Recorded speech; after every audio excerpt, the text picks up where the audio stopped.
अब देखिए स्टूडेंट्स, ये भी पार्ट सिमिलर है जो हमने पहले दो किए हैं, ठीक है। तो देखो, अब यहाँ पर हम left hand side as it is लिख लेंगे क्योंकि कोई है ही नहीं चेंज करने को कुछ, ठीक है। ये z-1/3 है। राइट हैंड साइड में हम एलसीएम ले गए। क्या स्टेटमेंट है हमारे पास? 1 + z-2/4 है, तो 4 हमने एलसीएम लिया, 4 × 1 = 4 प्लस यहाँ पर z-2 एज इट इज़ आ जाएगा। एलसीएम तो लेना आता है ना, यहाँ पे 4 को मल्टीप्लाई डिवाइड करेंगे, ठीक है, ऊपर नीचे दोनों तरफ मल्टीप्लाई करेंगे। इसको सॉल्व करो, क्या आएगा? z-1/3 इज इक्वल टू, अब यहाँ पे z तो एज इट इज़ लिख दिया हमने, 4 प्लस का 4 है, यहाँ पे माइनस का 2 है, 4 - 2 कितने हो गए? 2, ठीक है। यहाँ पे प्लस का साइन आएगा, क्यों? क्योंकि 4 प्लस का है, 2 4 से छोटा है हमारे पास, ठीक है। तो ये चीज़ आ गई। अब इसको हम क्रॉस मल्टीप्लाई करेंगे, ठीक है। 4 को करेंगे z-1 के साथ, ठीक है, सारी के साथ, एंड 3 को करेंगे z+2 के साथ, ठीक है। तो यहाँ पे 4z minus of 4 × 1 = 4 is equal to 3z plus 3 × 2 = 6। अब तो यहाँ पर क्या आ गया? 4z इधर रखा, ये राइट हैंड साइड का 3z लेफ्ट हैंड साइड जाके माइनस का 3z बन गया, 6 एज इट इज़, ये माइनस का 4 राइट हैंड साइड जाके प्लस का 4 बन गया, ठीक है। ये हमारा 3z लेफ्ट हैंड साइड आया था, ठीक है। 4 - 3 कितना होता है? 1, तो बेसिकली यहाँ पे z बचा, 1z लिख लो चाहे z लिख लो, ठीक है। 6 + 4 कितना होता है? 10, तो z की वैल्यू 1/10 आ गई हमारे पास, ठीक है। अब हम करेंगे left hand and right hand side solve, ठीक है। अब यहाँ पर देखो, z - 1/3 ये चीज़ है, ठीक है ना। तो z में हम वैल्यू पुट करते हैं, ठीक है। सॉरी, यहाँ पर सिंपल z की वैल्यू 10 आ गई, ठीक है, वो गलत लिख दिया। 6 + 4 कितना होता है हमारे पास? 10, यहाँ पे 1z था तो 1 डिनोमिनेटर में आ गया, बेसिकली z की वैल्यू 10 ही आई है, ठीक है ना। यहाँ पे कंफ्यूज नहीं होना, z = 10 चाहे 1 लिख लो, ठीक है ना। तो z की वैल्यू 10 है।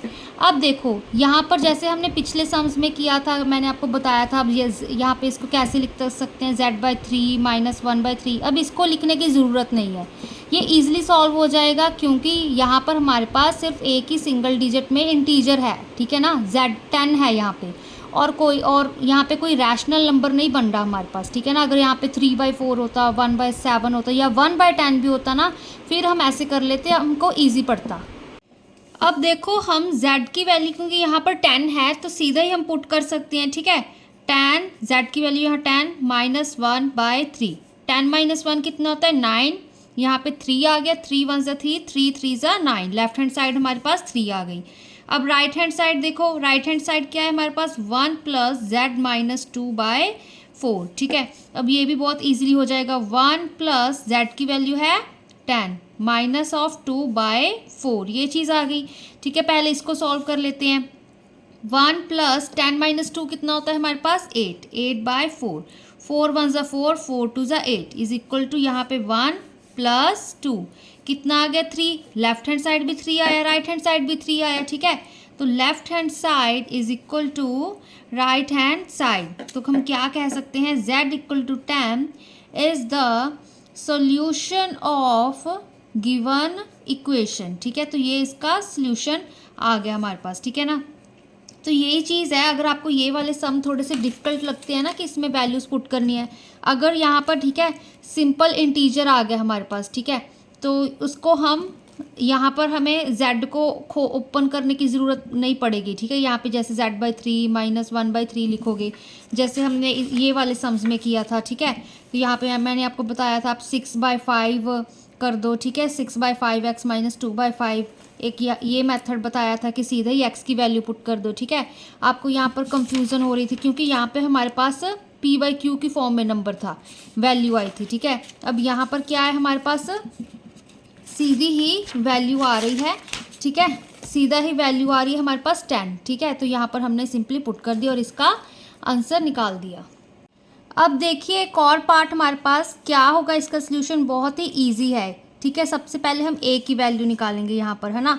पहले तो हम इधर हम लेफ्ट साइड को सॉल्व करेंगे एंड राइट हैंड साइड को भी सॉल्व करेंगे। लेफ्ट हैंड साइड देखो कैसे सॉल्व होगी। अब हमारे पास यहाँ पे क्या है हमारे पास? देखो a माइनस, इसको हम ओपन कैसे करके लिखेंगे? माइनस अंदर मल्टीप्लाई हो जाएगा, माइनस प्लस माइनस, यहाँ पे a, फिर माइनस माइनस प्लस, प्लस का 1, ये 2 इस इन दोनों के नीचे था ना, तो यहाँ पे 2 आ गया, इज इक्वल टू सिमिलरली यहाँ पर देखो 1 minus minus minus plus minus A, फिर माइनस माइनस प्लस यहाँ पे 2, 3 इन दोनों के नीचे था, ठीक है, ए माइनस 2 के नीचे ही था ना। अब देखो अब हम एलसीएम ले लेते हैं, यहाँ पे कितना एलसीएम आएगा हमारे पास 2, तो यहाँ पे मल्टीप्लाई होगा हमारे पास 2a माइनस a प्लस 1, ये एज इट इज़, ठीक है। अब यहाँ पर कितना एलसीएम आएगा 3, ठीक है, यहाँ पे हम 3 ऊपर नीचे मल्टीप्लाई करेंगे ना, तो 3 इंटू 1 3 होता है माइनस a प्लस 2, ये चीज़ आ गई, ठीक है। अब देखो इसको सॉल्व करो, 2a माइनस a कितना हो गया a plus 1/2 is equal to यहाँ पे 3 प्लस 2 कितना होता है हमारे पास 5 माइनस a/3, ठीक है। अब इनको कर दो क्रॉस मल्टीप्लाई, 3 को मैंने किया a प्लस 1 के साथ मल्टीप्लाई एंड 2 को 5 माइनस a के साथ, ठीक है। तो ये ओपन करो, 3 इंटू a 3a प्लस 3 1 ज़ा 3 इज इक्वल टू 2 5 ज़ा 10 माइनस ऑफ 2a, ठीक है ना। अब देखो ये -2 लेफ्ट हैंड साइड जाके हमारे पास प्लस का बन जाएगा, प्लस का 2a इज इक्वल टू यहाँ पे 10 था 10, यहाँ पॉजिटिव का 3 राइट हैंड साइड जाके माइनस का 3 बन जाएगा, 3 प्लस 2 कितना होता है हमारे पास अब 5, ठीक है, क्योंकि यहाँ पे a था दोनों तरफ, 3a प्लस 2a कितना होता है 5a इज इक्वल टू हमारे पास 10 माइनस 3 कितना होता है 7, ठीक है। तो a की वैल्यू कितनी आ गई 7/5, ठीक है। अब क्योंकि देखो यहाँ पर 5 है जो a के साथ मल्टीप्लाई में था, तो राइट हैंड साइड जाके रेसिप्रोकल में जाएगा, ठीक है, तो 7/5 आ गया। अगर हमने इसको अब चेक भी करना है, चेक भी कर लेते हैं, लेफ्ट हैंड साइड क्या है हमारे पास a माइनस 1/2, ठीक है, ये चीज़ है ना। अब देखो इसको अगर आपको कंफ्यूजन हो रही है, आप इसको कैसे लिख सकते हो, a माइनस, इसको ओपन कर दो, a/2 माइनस 1/2, ठीक है, एक तरह से इसका एलसीएम लोगे यही टर्म बनेगी हमारे पास, ठीक है ना। तो अब a की वैल्यू पुट करते हैं, a की वैल्यू है 7/5, फिर माइनस यहाँ पे क्या है हमारे पास 7/5 मल्टीप्लाई 1/2, ठीक है, ये मैंने a इंटू 1/2 कर लिया, इसको a/2 लिख ही सकते हैं ना, ठीक है, तो कंफ्यूज नहीं होना है। तो यहाँ पे क्या आ गया, a की वैल्यू 7/5 मल्टीप्लाई 1/2 माइनस यहाँ पे 1/2 एज इट इज़। अब इसको सॉल्व करो, 7/5 माइनस, ठीक है, यहाँ पे क्या आएगा 7/5 2 ज़ा 10, ठीक है, फिर माइनस 1/2, ये चीज़ आ गई।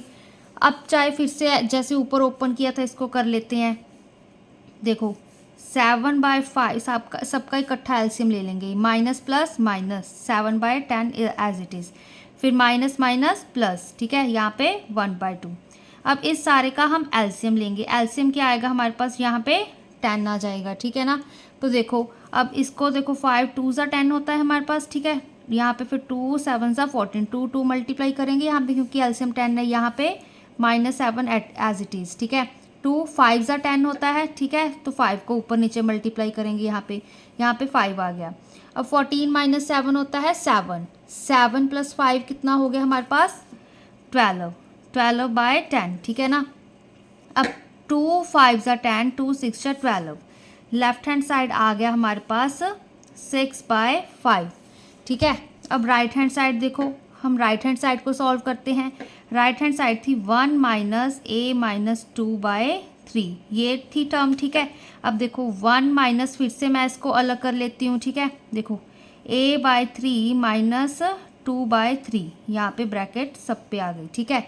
और इसको ओपन करके लिखना हो ऐसे लिख सकते हैं, is equal to 1 minus plus minus, यहाँ पे 1/3 a अलग लिख लिया मैंने, फिर माइनस माइनस प्लस, यहाँ पे 2/3 आ गया। अब इसमें वैल्यू पुट करते हैं, 1 माइनस 1/3, a की वैल्यू है 7/5, वो पुट कर दी, प्लस 2/3, ठीक है। अब देखो क्या आएगा हमारे पास यहाँ पे, ठीक है, 1 माइनस 7 1 ज़ा 7, 3 5 ज़ा 15 प्लस 2/3, ठीक है। अब इस सब का एलसीएम ले लेते हैं, ठीक है, 15 आएगा, ठीक है, यहाँ पे एलसीएम सारा लिया है तो 15 आएगा, यहाँ पर भी -7, ठीक है, 7 ये एज इट इज़, 3 5 ज़ा 15 होता है, 5 को ऊपर नीचे मल्टीप्लाई करेंगे तो 5 2 ज़ा 10, यहाँ पे प्लस का 10, ठीक है। अब 15 माइनस 7 कितने होते हैं हमारे पास, चाहे ठीक है देख लो, चाहे पहले 10 माइनस 7 कर लो, ठीक है, 10 माइनस 7 कितने हो गए हमारे पास 3, ठीक है, फिर 3 प्लस 15 कितने होते हैं हमारे पास 18 18/15 आ गया। अब इसकी कटिंग करो, ठीक है, 3 5 15, 3 6 18, तो 6/5। Left hand side is equal to right hand side, ठीक है ना। तो आप कह सकते हो a is equal to 7/5 is the solution of given equation, ठीक है ना। तो इसको हम थोड़ा रिलैक्स होकर सॉल्व करो, ठीक है। जैसे आपको मेथड इजी लगता है वैसे करो, चाहे सीधा ही यहाँ पे 7/5, ठीक है, वैसे कर लेते जैसे हमने पहले किया था, ठीक है। वो भी वे आपको आना चाहिए क्योंकि आगे क्लासेस में हम वैसे ही यूज़ करेंगे, ठीक है। तो ये भी एक ईजी वे है, तो आप इसको ऐसे सॉल्व कर सकते हैं।